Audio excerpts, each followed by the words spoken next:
As people spill in, I'll do the intro to myself part and take a little bit of time at that. My name is Dave O'Connor. This is a slide I reused from my talk 2 years ago in Amsterdam. So the short version of my own experience with SRE and with all of this is, I was a Google SRE for far too long. My last gig was looking after all the Google storage and databases, and then moved on to Elastic, came to Twilio and various other places, and right now I'm freelancing with busy teams. You know, having busy teams not hate their lives is the short version of the pitch. But the important part here is I moved from dealing with tech to dealing with people to dealing with what I will call stakeholders. And I'll get on to what I mean by stakeholders now in a second. So a couple of sort of caveats as we go through things. I'm saying words. I don't have all of the answers here. As you get further into the rarefied air of leadership at any company, things get complicated. And so I'm going to try to offer general purpose useful advice and general purpose knowledge around this kind of area. So I don't have all of the answers. I'm just saying words. So use a filter to what I'm saying here. What I'm saying doesn't apply to any great extent to your situation necessarily. You may be a regular team contributor, you may be a manager or a lead or an exec, I don't know. So take what I'm saying with a grain of salt and pass it through the filter of how does this apply to my company and my particular stakeholders. And thirdly, it's not all bad. I'm going to be saying some stuff that's pretty scary, or might be scary, maybe you don't scare easy, around the sort of macroeconomics of how we do things. This talk is, for the most part, a call to action for us to do a little better at managing our stakeholders and making sure that the people whose opinions may matter at a more business level know what we do and know that we're important. So those are the caveats. Let's get on to the actual talk. So why am I talking about this now? Number of reasons why I'm talking about this now rather than 2 years ago or 2 years into the future. And these amount to a number of different things. Gravy train missing some wheels.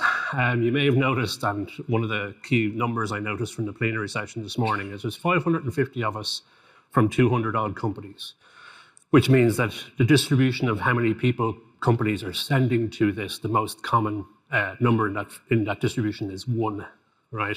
Which is not how it used to be, darn it. And the macroeconomics of the last couple of years have been pretty scary for a lot of folks. Lots of layoffs, lots of inflation that affects all of us. And in the last several years, investment in companies has gone from what the industry calls active investment as opposed to passive investment. So passive investment is, hi, I'm a pension fund. I want to buy by association a share in your company, and I'm going to take my gain from that and go about my merry way or leave it in for 10 years or whatever I do. Going from that to what we'll call activist investors who are like, hi, you're my wallet now. I want the number to go up, please. And I'm going to show up and I'm going to install people on your board, install non-exec directors who quickly become exec directors, and a number of different things that you can do as an investor to interfere in what the company is doing. And so the benign term that lots of folks like Lazard have come up with to describe this is like activist campaigns, which is essentially an instance of an investor showing up and saying, hi, make more money, don't care how you do it, but do it, right? So the gravy train is missing wheels, and the gravy train is also like charging more, and that analogy is getting increasingly strained, but that's one of the reasons why we're talking about this now, because macroeconomically we're in a space. The SRE training wheels are off. I don't know about you, but I've kind of lost patience with SRE explaining what it is. There is an initial burst of enthusiasm that's rapidly petering out from what I will call like execs, company owners, etc. There was a lot of enthusiasm in or around book time and before and slightly after, where companies were like, let's do this SRE thing, it sounds interesting. And increasingly, those same folks are saying, it's not as interesting anymore. Let's try something else maybe. And so people are more likely to have strong opinions. CTOs are more likely to be like, I know what I want from a production-oriented function, rather than abdicating that to, oh, let's do SRE, I don't really know what it is, let's let them at it. And someone has to fill in the blanks, and that someone isn't always going to be you, and that's the scary part. And then thirdly, boop. Oh yeah, fun quote. Anyone recognize the quote, where it comes from? You should expect to see the term DevOps moving out of the spotlight. That is from the 2024 DORA report. So increasingly, the movers and shakers in the business side of things, who do pay attention to stuff like DORA and who are also running businesses, are seeing a squirrel. They're going off and trying something else, and they're not necessarily going to ask you first. Anyway, third, lower is mobile. Lots of people moving around. Obviously, lots of SREs moving around, lots of SRE leads moving around, but increasingly also lots of people who have sponsored an SRE function at a company moving around. And so I'm not going to straw poll it because maybe people do or don't know, but like the person who originally started your SRE team might not be at your company anymore. The person who originally sponsored your SRE team said, we should do SRE and here's the headcount and here's the funding, may not be at your company anymore. And the person who replaced them may have actually no idea what it is you get up to and the value of what you get up to. So sorry, not sorry if that was the scary part. It's not all bad. But I'm going to try to help a little bit by talking a little bit about stakeholders. And a couple of years ago, I sort of touched on stakeholders when talking about how on-call is stupid and I hate it, by saying that stakeholders are like regular people, except they only care about one thing. And that was a little bit reductive, but only a little bit. Stakeholders are generally people who have some overlap with you in terms of what they want to do and what they want to see happen, but for the most part, have their own thing going on, right?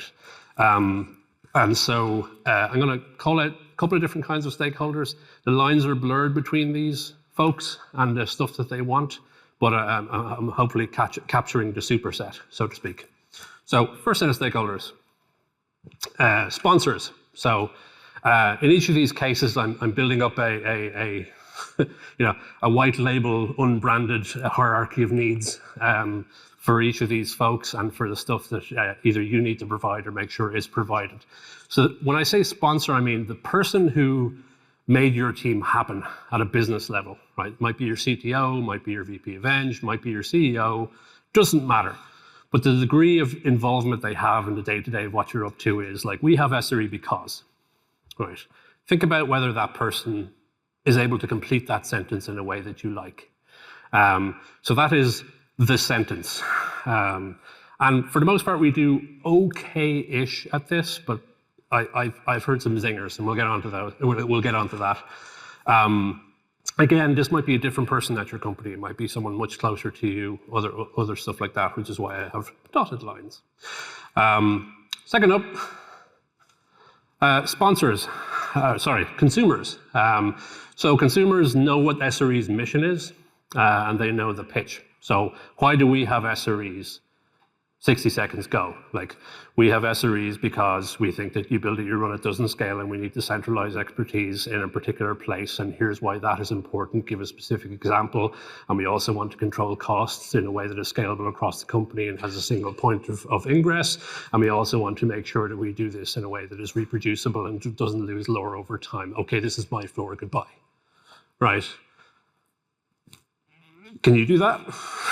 Can you do like the equivalent of that for your SRE team if you have 60 seconds in a lift or an elevator with your consumer? And by consumer, I mean could be also your VP Eng, could be also like your, a business person who needs to understand why your team is important and how much maintenance have you done on that recently. So that's the pitch. A little bit more involved, but not a lot more involved. And then we get on to the one most familiar to folks, which is the details. So this is your peer team, the folks who need to understand why you are here, and also, what shared goals we have, what we need to do in order for the relationship to be successful, and by extension, your team to be successful. So I just put the details here because that involves a bunch of stuff, which I will get onto. that you may already have covered, but that really should exist for basically any of these cases. So let's get on to some details. So anyway, this is the model. I'm going to stop talking about like, oh, your CTO or your VP or your peer team or your whatever it is, and just refer to the details, the pitch, and the sentence. I think these are three key things that you should have nailed down, you should have available to you if you're going to have a successful SRE presence that everyone kind of understands and that is not going to randomly get caught up in a reduction in force at some point. So let's get on to some specific details. I know I'm moving very fast, but here we go. Right, first thing you should generally do is build what is called a stakeholder map. Now, this is probably familiar to a number of folks who are leads or managers. It's probably in your head, in that here are the folks who need to know these particular things. So for each of the folks that you interact with, stakeholders, understand what bucket they fall into, right? They may fall into more than one, right? So if I have, the director of the product that I'm working on, are they a sponsor or are they a customer? Try not to over-index on that, but they fall into one or more of those buckets. And your job is to make sure that the needs for that bucket are met, right? So I'll get onto what those mean, but maintaining that is actually a fairly significant proportion of people's jobs sometimes, but it's quite often neglected, and it's quite often what I'll call it is neglected in peacetime, right? You end up having a discussion with these stakeholders after they've made a decision or when they're at the very latter stages of making a decision that affects you, right? So you're showing up and saying, no, you can't cut the SRE team because here are all the reasons. They need to kind of already have those reasons to the extent that they have, and there is effort in order for us to do that. So let's talk about the needs of each of these buckets. So the details, some of the stuff that you need for working with a peer team, again, this may be not controversial to many folks who run teams in the room. Having an explicit exclusive team charter, and I'll talk a lot more about team charters in a second, but a team charter that's basically a description of why your team exists.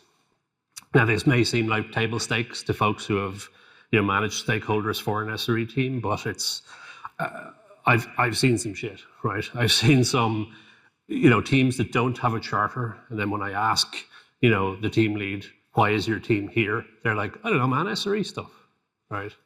And you don't want to be there, and you have an opportunity today to make that better, such that when things go a little south and your relevance is called into question, that you're able to rattle off your pitch or maintain your sentence or work on this stuff. So a team charter is super important. I'll get onto team charters in a second. Second thing is shared goals. Again, I spent a lot of time at Google. There are SRE teams at Google that do not have shared goals with their respective peer teams, right? You just have their own.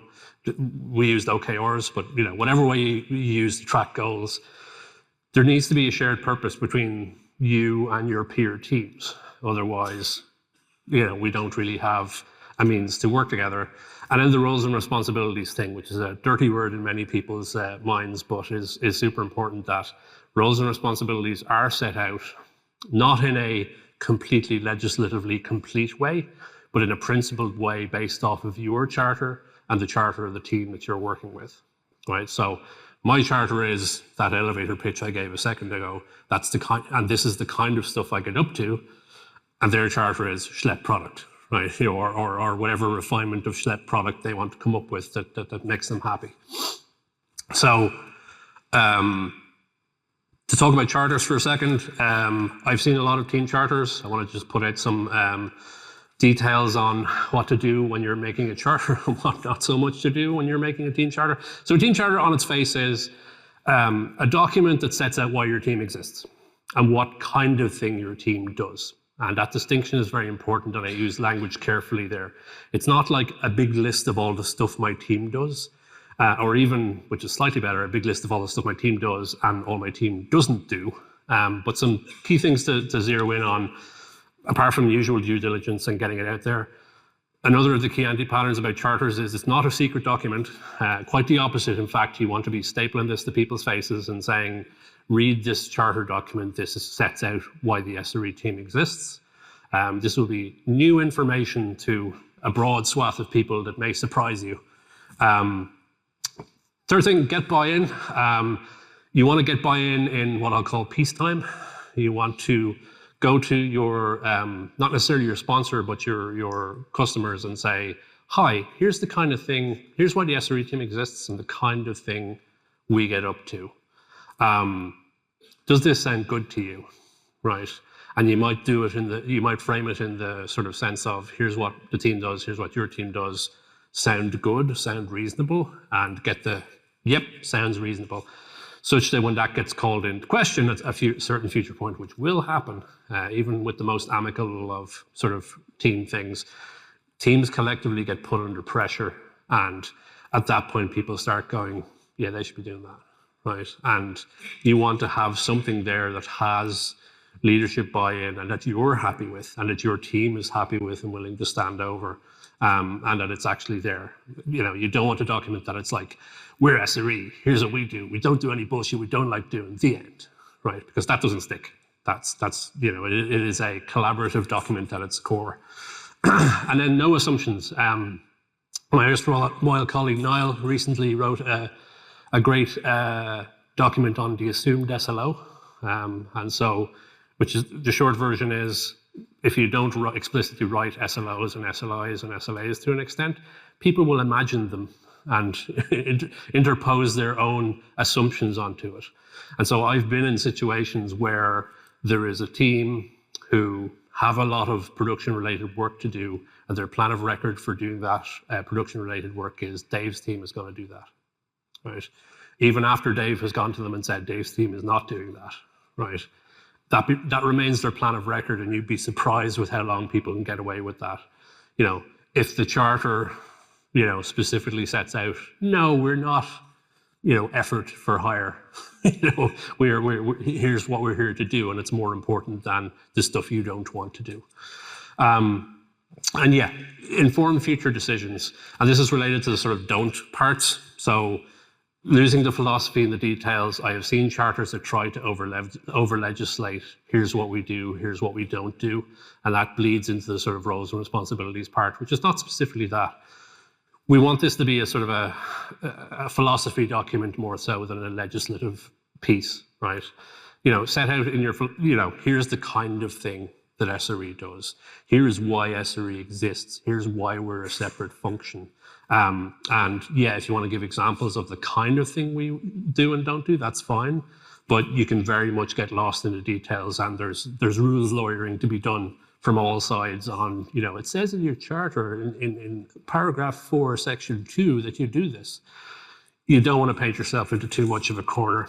And this similar thing, and I'll go into more detail on this later on, is don't forget your own team. Like, this is a charter that your own team needs to be bought into, right? And your own team needs to stand over it in, you know, ways that might make them feel a little bit uncomfortable. And the classic version of that was back in the midst of time when I ran Big Table SRE, and there was a lot of, you know, requests coming in for random nonsense that people wanted. And the charter of the team was such that, like, we don't do those kinds of random things. Like, stuff comes in via the ticket queue, or stuff comes in via these kinds of requests. And having your own team on board such that they have the air cover from their charter or the air cover from their leadership to sort of come back and do that. And I think somebody mentioned it as well this morning, is like, one of the key sort of people to run this past is your own team, and make sure that that is useful. And so I put the charter first, and I'm doing this in reverse order, as in details first, because there is a lot that depends on the charter and having written artifacts.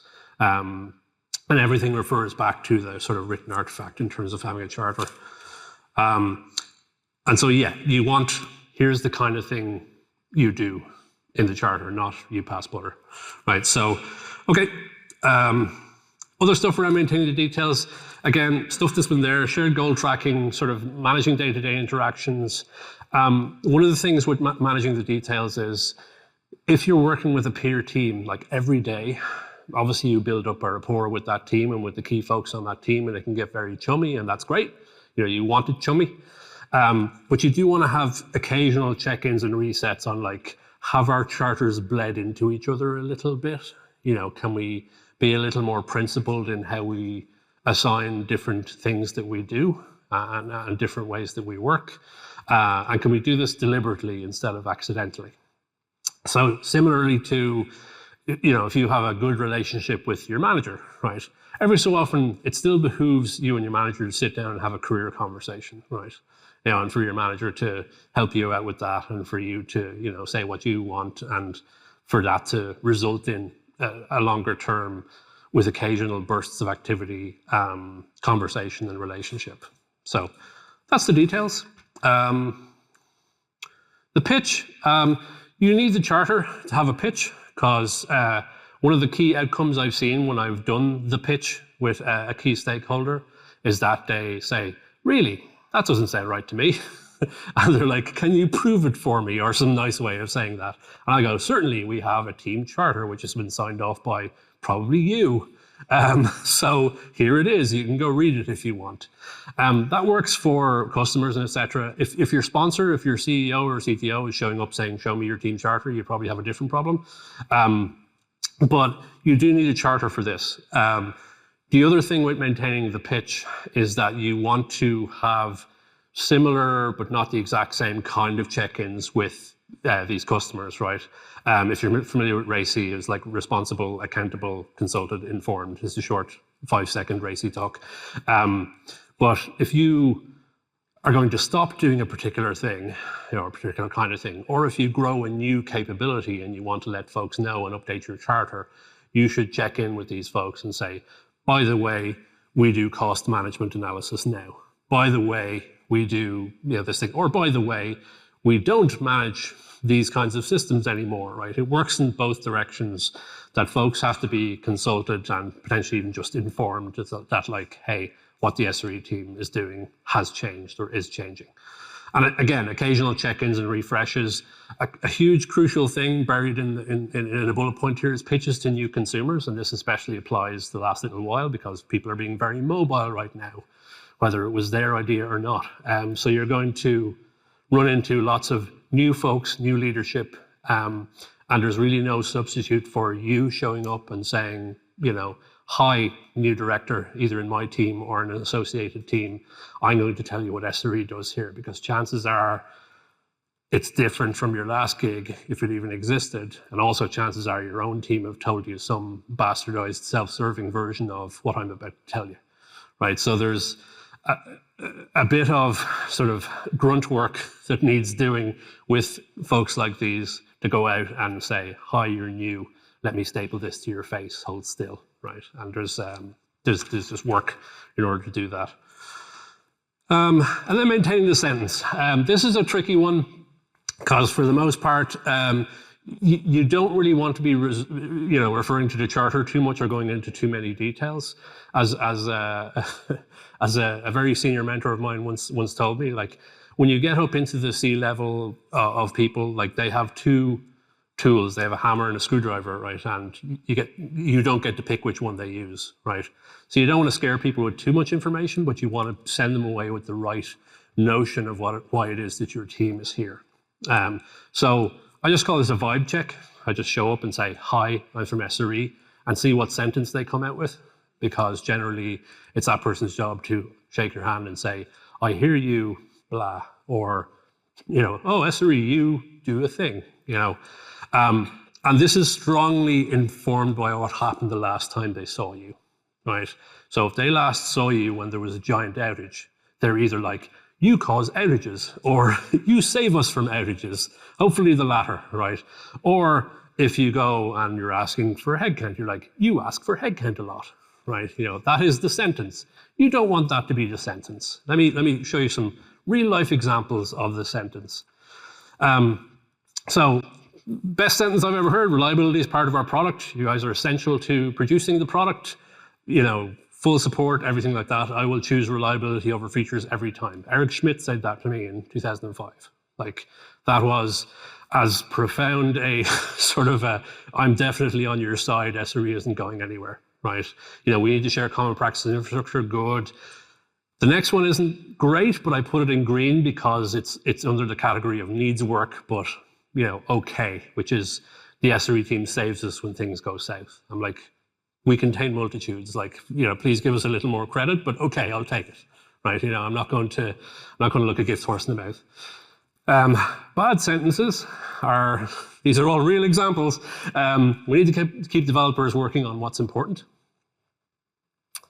Okay, fuck you very much. Because we have too many outages, I'm like, cool, missing denominator. This person mightn't understand, the extent, how any of this sort of stuff works, and maybe there is some work to be done there on, putting the right stuff in front of these folks. I got a fright that one time. You'd be surprised how common this one is. There was a big outage, and what we did in response to the big outage is we hired a bunch of SREs. And that fixed the problem, right? And I see people gritting their teeth, and it's common. It's quite common when you get up into the rarefied air and very expensive farts of boardrooms and C-suites. They're like, I got a fright and now I don't have a fright anymore, so mission accomplished, right? And then last but not least, I read this book, right? This is petering out over time, but there's still the extent of like, this is considered a selling point. We're going to do all of the book stuff, right? So I see it less and less, which is good. So there's no playbook for modifying this sentence. You just need to be visible, right? Or ensuring that your leadership is visible, or ensuring that when folks see you, that they understand why you are, and what's going on with that. Okay. So maintaining the sentence. Did I have? Oh yeah, I have missed any sentence. Sorry. Okay. Also, I mentioned it earlier on, but make sure the SRE team knows why we're here as well. This is often a missing link, especially as you scale up, right? So at Google, I scaled up from like one regular team to 2 to 3 to 300 folks, right? And by the time you get to about 300-400 SREs on a team, chances are you've got like double-digit number of folks who have a completely arseways idea of what your team is supposed to be doing and why your team is here, right? Either because it was, for all the reasons that your stakeholders think the same way. It was different in their last place. Somebody told them something stupid and it stuck in their head, all this sort of stuff. The sort of defining the sort of zeitgeist in a company of what SRE is here for cannot be driven solely by you. The responsibility is on you to make sure it doesn't go off the rails if you're the lead of the team. But for the most part, like regular hallway conversations have to drive this as a sort of an ongoing narrative. And it starts with folks having the right ideas in your head, or the correct ideas in your head according to your charter. And this state can go into debt, just like technical debt. People leave, people move around, people forget. And if we don't write this stuff down and do the work of going out and maintaining it and making sure that people understand it, and this applies doubly so to your team themselves, right?